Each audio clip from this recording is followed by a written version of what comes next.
Brigitte est la directrice de l'église de Cinku, une petite commune roumaine aux frontières orientales de l'Europe. Ces dernières années, son village a connu des changements notables. Ça sort de l'ordinaire. J'espère qu'il ne nous arrivera rien. Non loin de là se trouve l'une des 3 bases militaires de l'OTAN en Roumanie. Depuis l'invasion russe en Ukraine, les manœuvres s'y multiplient. Dorin Tudorut et sa mère observent eux aussi leur village se muer en une position atlantiste stratégique. On ne veut pas de conflit avec la Russie. Elle est déjà en colère contre nous de toute façon. Reste à savoir si vivre dans l'ombre d'une base de l'OTAN apporte une plus grande protection ou accentue la menace.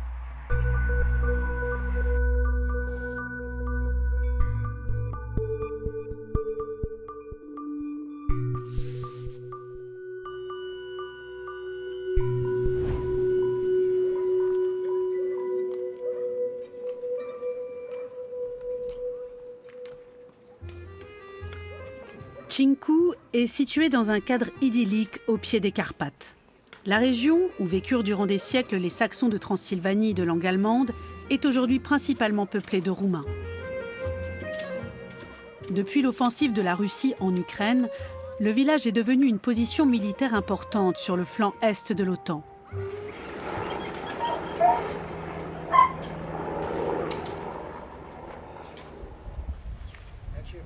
Dorin et sa mère vivent à 2 km à vol d'oiseau du plus gros terrain d'entraînement de troupes en Roumanie. 2 mondes se côtoient étroitement. D'un côté, les paysans qui mènent une vie simple, et de l'autre, des soldats qui stationnent de manière permanente avec de lourds engins de guerre. Je n'ai pas peur des soldats, mais de ce fou de Poutine. Il fait ce qu'il veut. Vous avez bien vu ce qu'il a déclenché en Ukraine? Nous faisons encore partie de la génération qui a fait son service militaire. S'il se passe quelque chose, Dieu nous en préserve, c'est nous qu'on enverra en premier au casse-pipe à cause de Poutine. On ne peut pas vivre tranquillement et paisiblement. Si un conflit éclate, Cinku sera la première cible. Le quotidien n'est pas facile à Cinku, et la guerre est en permanence dans tous les esprits. Dorin et sa mère préparent les réserves de nourriture hivernale pour les bêtes. Le travail des champs leur permet tout juste de joindre les 2 bouts. Beaucoup ont arrêté l'agriculture. Nous ne sommes plus nombreux à travailler. J'ai 83 ans et je me dis que je pourrais encore travailler. Mais où trouver un emploi par ici?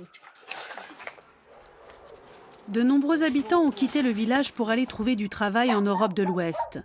Dorin a lui-même passé 18 ans en Italie et en Angleterre en tant qu'ouvrier du bâtiment et préparateur de commandes. Depuis son retour, il s'en sort avec des petits boulots. Leur seul revenu fixe est la pension de retraite de sa mère. Pour mettre un peu de beurre dans les épinards, il revend de la ferraille. Avec son cheval et sa charrette, il part justement en récupérer au village.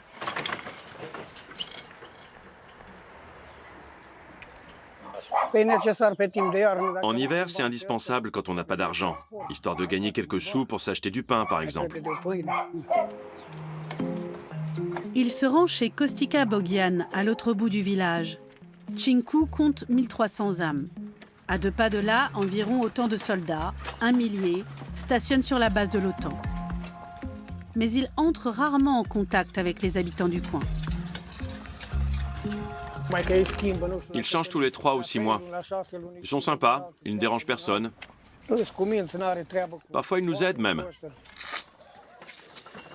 Un jour, il y en a un qui m'a donné de l'argent, comme ça, par gentillesse.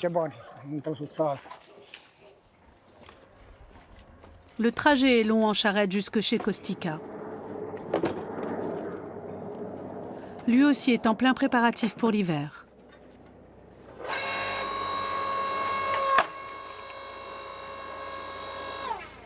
La base militaire de Cinku a été créée en 1913. Depuis, le village vit au rythme des exercices militaires. On s'y est habitué. Sous Ceausescu, c'était plus compliqué. À l'époque, il y a eu beaucoup d'expérimentations. Ils ont même simulé l'explosion d'une bombe atomique. Ils ont testé différentes armes et tiré en salve. La veille de la simulation, on nous a dit que nous devions laisser les fenêtres ouvertes et nous avons vu apparaître une sorte de champignon atomique. En voyant ça, quelqu'un d'extérieur pourrait croire qu'il se passe quelque chose de grave. Mais ce ne sont que des exercices militaires.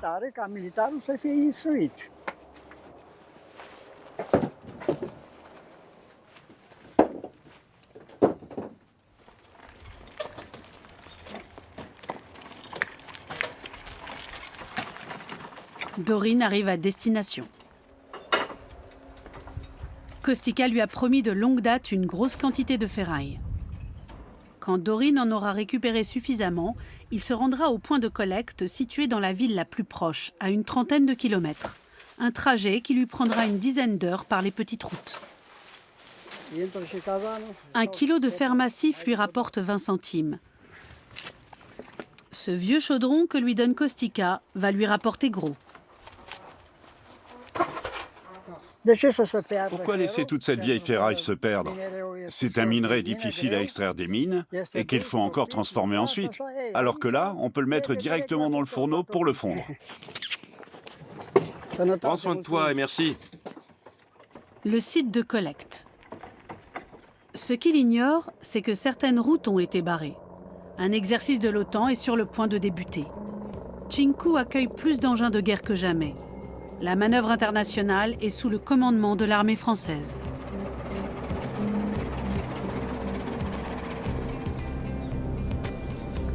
Un, 2, 3, 4 pour les derniers. Wagon 6. Restez pour l'instant le long de la route. Restez pour l'instant le long de la route, s'il vous plaît. Plus de 5000 soldats venus de 10 États membres de l'OTAN, ainsi que 1200 véhicules de combat, prennent part à la manœuvre baptisée Dacian Fall 2025. En avant, tu peux sortir. Le Charles Leclerc, le fleuron de la France, est aussi de la partie.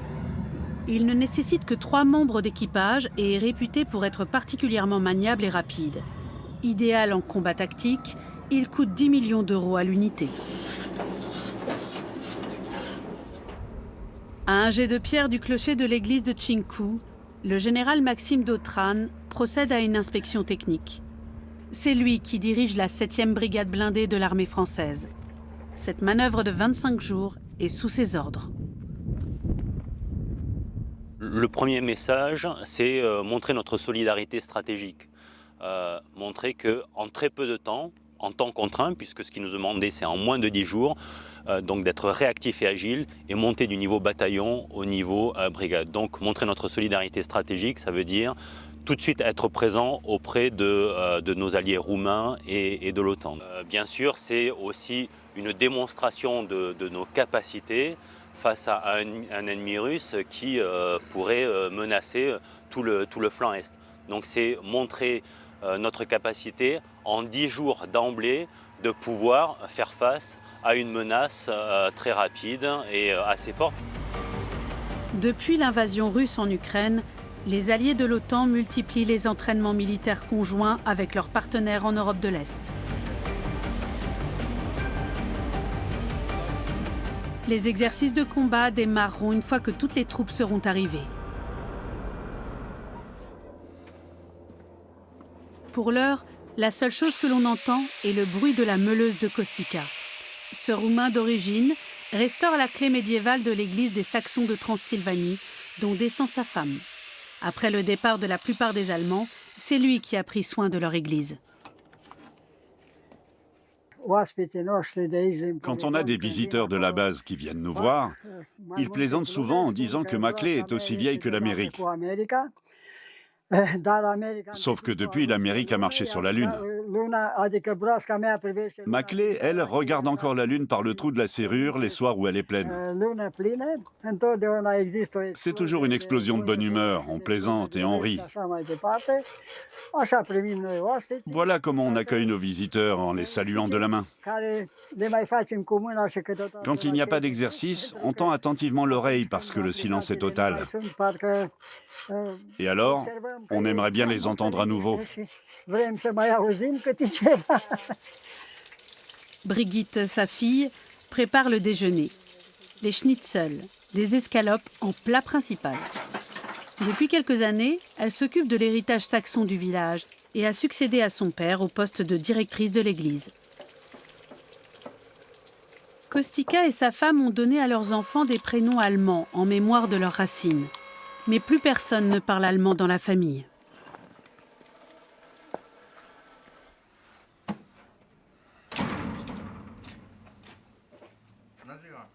Helmut, le Benjamin, est l'un des rares habitants du village à avoir un CDI. Qui plus est dans l'entreprise locale autorisée à travailler avec la base militaire. Il y est couvreur-zingueur, menuisier, serrurier. C'est un artisan aux multiples talents.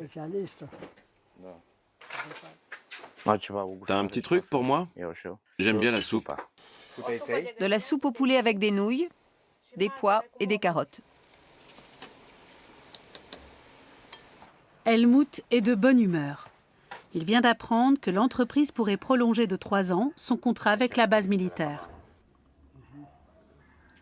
Là, c'est les guérites qu'on a construites. Regarde, quel travail de maître. Bien. Elles servent à surveiller le champ de tir. La plupart du temps, elles sont le long du chemin principal, pour que personne ne pénètre sur le champ quand ça tire. Celles-ci sont finies, avec le toit en tôle et tout. 2 personnes y tiennent. Là-bas, ils montent la garde en plusieurs équipes. On ne peut pas emporter un téléphone à l'intérieur s'il n'est pas enregistré. Et il est interdit de filmer. Je me demandais ce que ça faisait de travailler sur une base de l'OTAN. Comment étaient les gens et si on pouvait nouer des liens avec eux. Et je m'y suis fait plusieurs bons amis.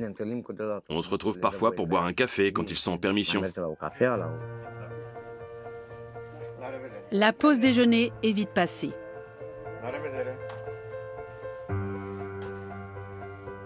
À part quelques habitants, Chinku ne tire presque aucun avantage économique de la base militaire.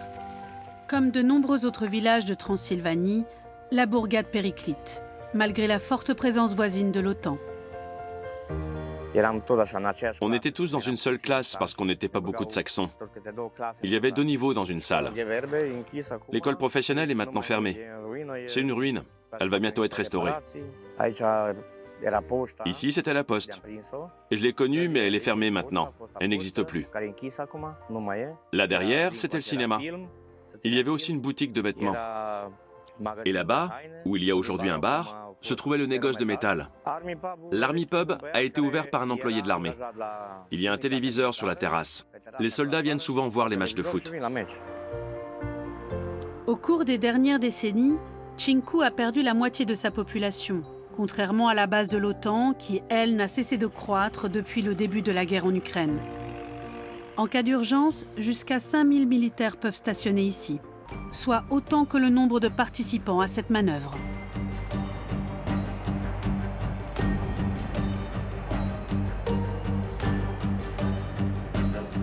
Sur le terrain, les préparatifs vont bon train. Mais avant de tirer à balles réelles, le centre de commandement doit être entièrement opérationnel.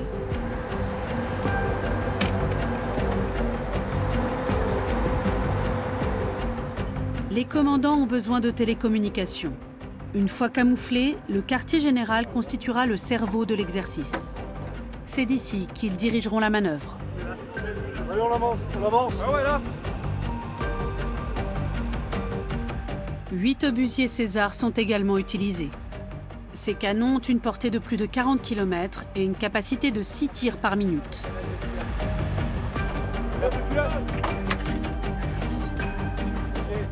Le colonel Rémi Jaillet commande le bataillon César.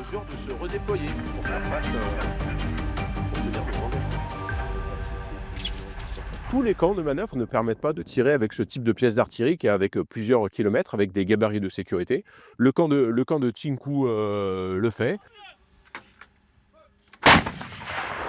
La France a livré plusieurs dizaines de canons César à l'armée ukrainienne. Ils sont réputés très efficaces contre les positions russes. Montés sur des camions, ils peuvent être repositionnés en quelques minutes.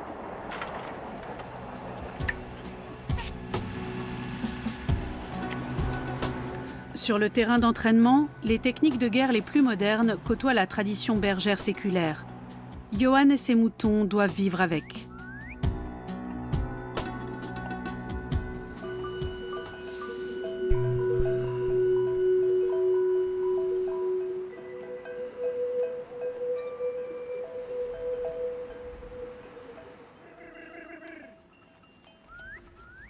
Le terrain d'entraînement appartient au ministère roumain de la Défense. La municipalité de Tchinku a imposé que les bergers puissent continuer à se rendre dans les pâturages.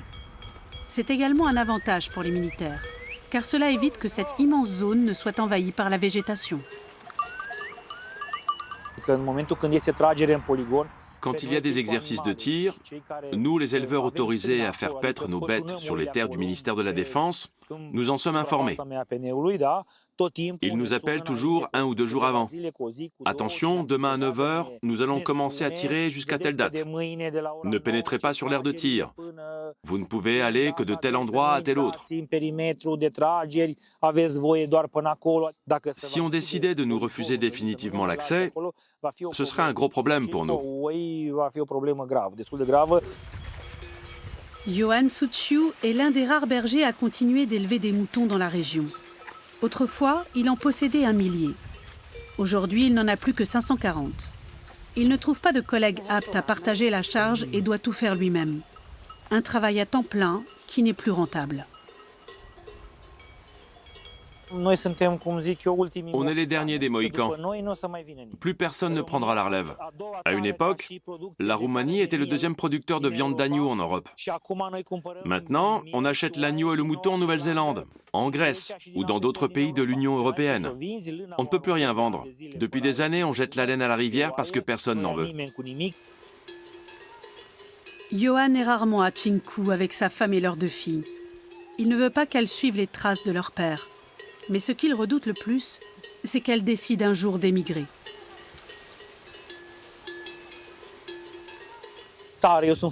Je suis très patriote. J'aime la Roumanie. Mais les infrastructures, la santé et l'éducation sont ravagées. Le pays est à terre, littéralement. Et malheureusement, je dois dire que, comme si ça ne suffisait pas que nous soyons pauvres, une grande partie de notre argent va à l'Ukraine dans la guerre. En quoi ça nous concerne ? Lors des élections présidentielles de 2025, le village a voté à plus de 60% pour le candidat populiste de droite, qui se montre plutôt critique et ambivalent à l'égard de l'OTAN.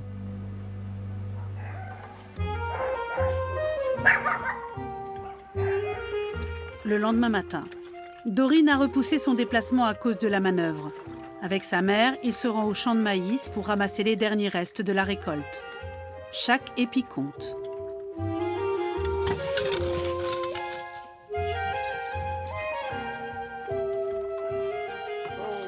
Parfois, des gens viennent nous voler.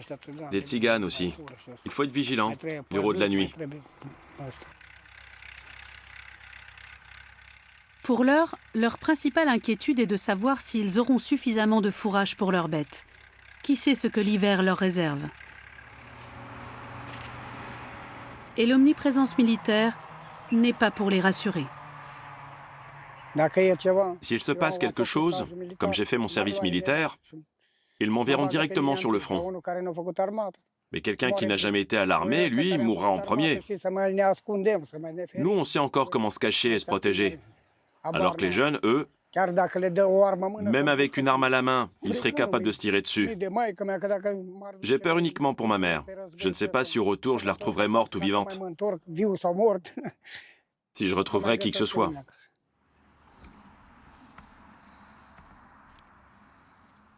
La récolte est maigre, pas plus d'1 sac de maïs. À 9 h, les premiers tirs retentissent.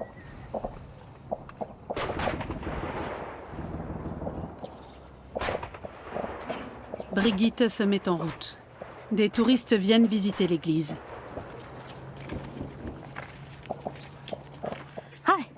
On y va, Fuxi. Allez, viens.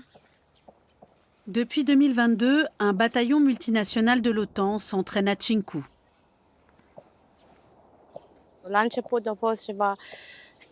Au début, c'était un peu inquiétant. Avant, il n'y avait pas d'explosion aussi souvent. Et quand les chars sont arrivés, la peur a grandi. Mais comme au fil des ans, rien ne s'est passé et qu'on est resté en sécurité, on ne fait plus attention au bruit. Ça fait partie du quotidien. Brigitte se rend tous les jours à l'église fortifiée du village.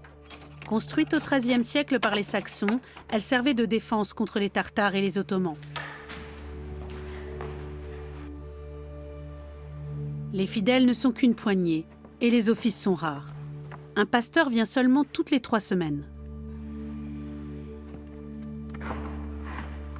Pour l'entretien de l'église, Brigitte perçoit une petite rétribution de l'église évangélique roumaine. Les touristes du jour viennent de Bucarest.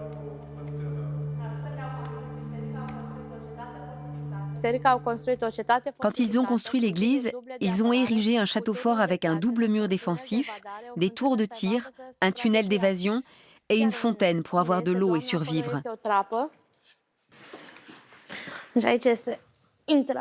Là, c'est l'entrée de l'ancien tunnel. On descendait et on passait sous l'autel jusqu'au cimetière, en direction de Făgăraș. Là-dessous, on cachait les femmes, les enfants et les denrées alimentaires. Le tunnel permettait aux hommes de se rendre à leur maison sans être vus et de rapporter ce dont ils avaient besoin, comme des aliments, des armes, etc. À chaque invasion, l'église a été incendiée. Les touristes veulent en savoir un peu plus sur la base militaire de l'OTAN. On célébrait ici des messes en présence de soldats de différentes confessions, accompagnés de leurs représentants religieux, de notre pasteur, de notre congrégation protestante et des villageois. L'objectif était de montrer que nous sommes tous égaux devant Dieu, sans distinction de couleur de peau ou de langue.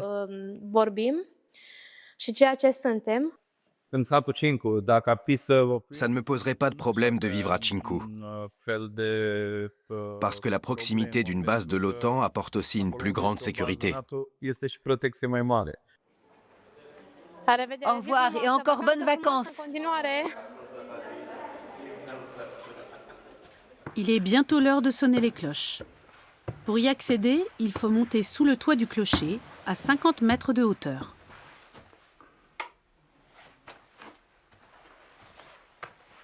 Le matin, à 11 h, je sonne toujours la grande cloche pendant 5 minutes. Je vais tirer à 2 mains sur le cordon métallique. Il n'y a plus de corde en chanvre. Et l'après-midi, à 15 h, je fais sonner chaque cloche pendant 3 minutes, avec 2 pauses quand le lendemain est un gros jour de fête.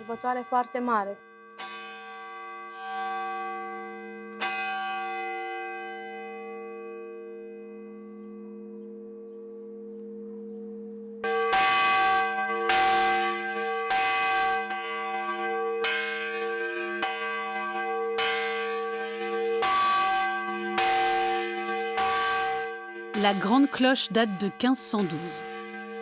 Durant des siècles, elle avertissait aussi les habitants de Chinku d'éventuels dangers.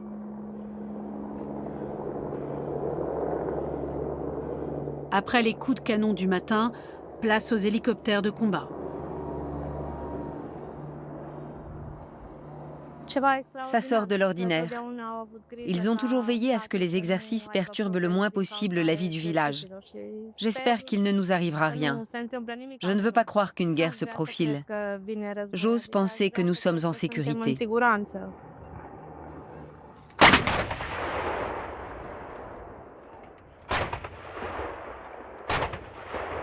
Les manœuvres se poursuivent. Les canons tirent toutes les quelques secondes et avec des munitions réelles. Une nouvelle circule. Après l'exercice, une partie des soldats français ne devrait pas rentrer à la maison comme prévu, mais rester à Chinku.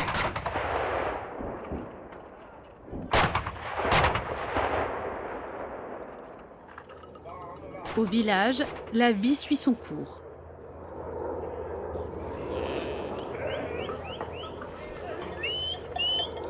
Aujourd'hui, les bergers ont une mission difficile à accomplir. En prévision de l'hiver, il faut traiter 800 bêtes de manière préventive contre les parasites. Laura, la fille de Johan, aime travailler avec les animaux et voudrait bien prendre la relève de son père, même si cela ne rapporte presque pas d'argent.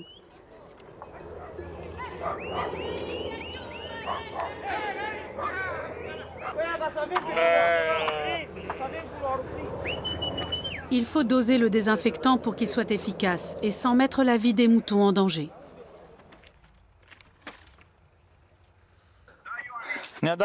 Salut Dan. Écoute, combien t'as mis la dernière fois pour 4000 litres, pour un bassin entier? 1,5? Alors je fais ça. C'était la bouteille avec le nom en rouge?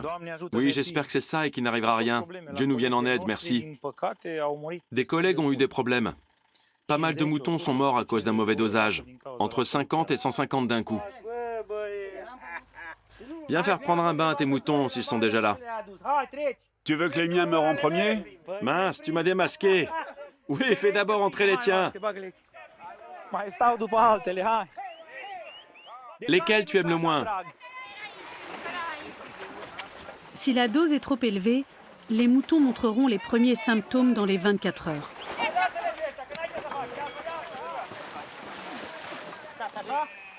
Après avoir désinfecté les bêtes, il ne faut pas les abattre et les manger avant au moins une semaine.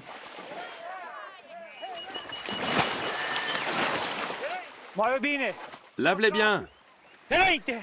Immerge la tête. Pas si vite. Toujours un par un. Pousse bien pour qu'aucun mouton ne s'échappe. D'autres pays font ça différemment. Chez nous, on utilise la méthode traditionnelle. On les conduit dans le passage jusqu'au bassin, ou on les jette dedans. Je crois que c'est la méthode la plus compliquée pour les laver. Mais c'est comme ça qu'on a appris à le faire, alors on continue. Le travail des bergers exige la plus haute concentration. Le tout juste à côté des manœuvres de l'OTAN.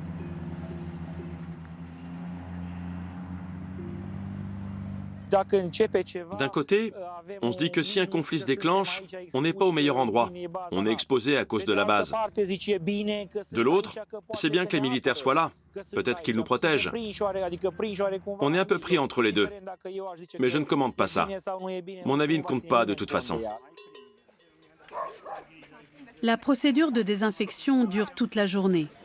Ensuite, les troupeaux sont reconduits dans les pâturages.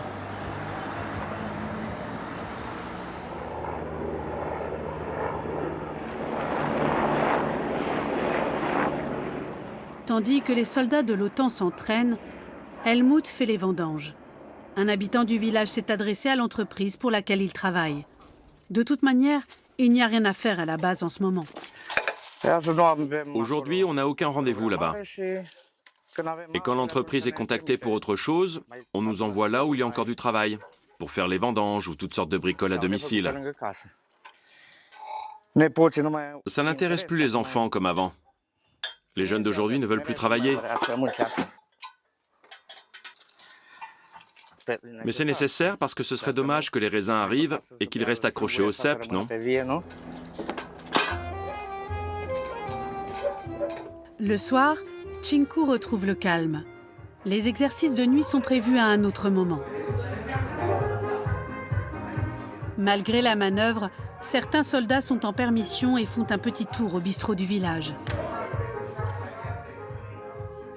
Sur la porte est placardée une offre pour du travail saisonnier en Allemagne et au Danemark.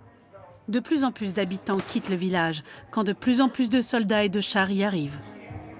Ce qui n'empêche pas Dorin de vouloir rester. Il s'est accommodé de cette vie, même si son village se transforme de plus en plus en une plaque tournante de l'OTAN en Europe de l'Est. Demain, on doit de nouveau travailler. Et à un moment, il faudra aussi qu'on puisse se détendre. Parfois, on en a plein le dos de toujours devoir avaler la pilule. C'est comme ça au village. Helmut est là lui aussi, mais difficile de se détendre après cette journée. Les hommes ne parlent pas beaucoup. Nous voulons la tranquillité et la paix. On ne veut pas de conflit avec la Russie. Elle est déjà en colère contre nous de toute façon. Chacun est attaché à sa patrie. Même le pain le plus mauvais est toujours meilleur dans son propre pays. Rassurés par l'OTAN, mais redoutant la guerre, tous à Tchingkou espèrent avant tout la paix.